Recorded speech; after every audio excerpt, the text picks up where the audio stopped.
Teaching degree under his belt, South Africa's L.J.Van Zyl still considers himself a student of the event he currently excels in, the 400-metre hurdles. Despite clocking the fastest time in 2011, LJ is still learning how to arrive at the 2012 Games in peak form.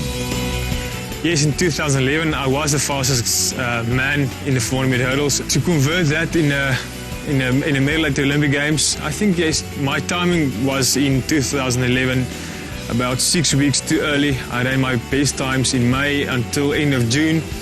Now I'm shifting my training sessions, my more intensity sessions 6 weeks later. I'm also going to start competing later this season in Shanghai at the first Diamond League for the 400-metre hurdles. So to make sure I get my peak performance at the Olympic Games. And I'll be there and I'll be good.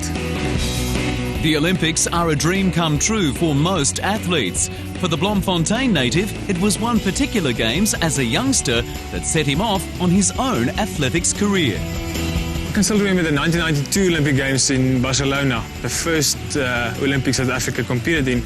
I watched it on TV. I think I was 5, 6, 7 years old, and I can still remember the 100-metre men was won by Linford Christie, I think.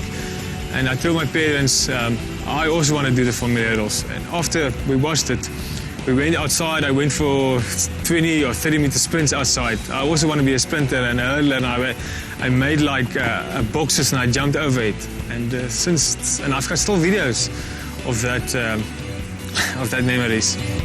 The men's 400-metre hurdles is one of the most difficult and hotly contested athletics events.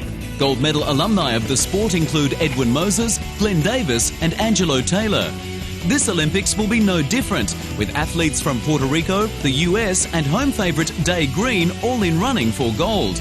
But Van Zyl is confident he's ready for the challenge. The difference between silver and gold, I think, to get the gold medal you have to do that something extra.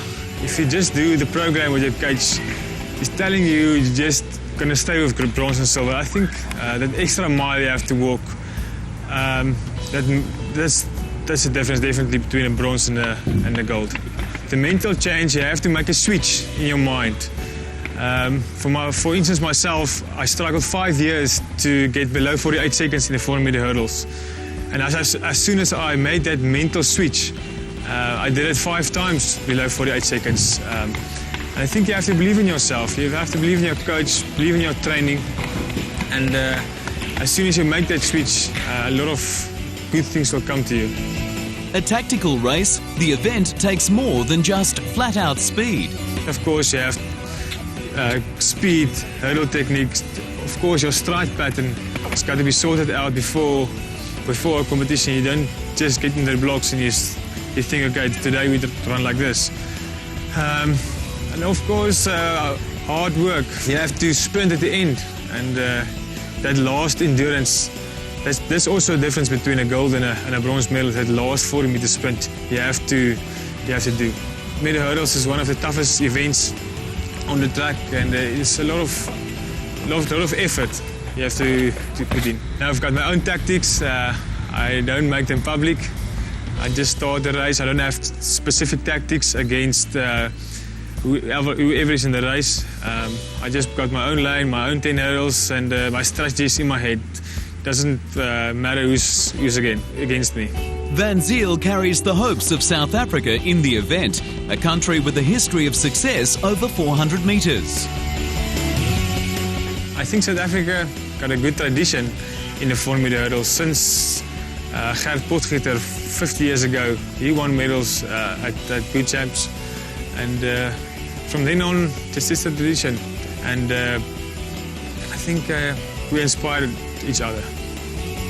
But what inspires Van Zyl the most is knowing he's given it all he's got. What do I hope to achieve the Olympics? Just to run my best. Even if I can, after the final, if I can say to myself, I did my best, whatever the outcome is. If I get not playing back home, I just want to tell I did my best, and that's all I've got. L.J.Van Zyl hopes all he's got is enough for London gold. Entender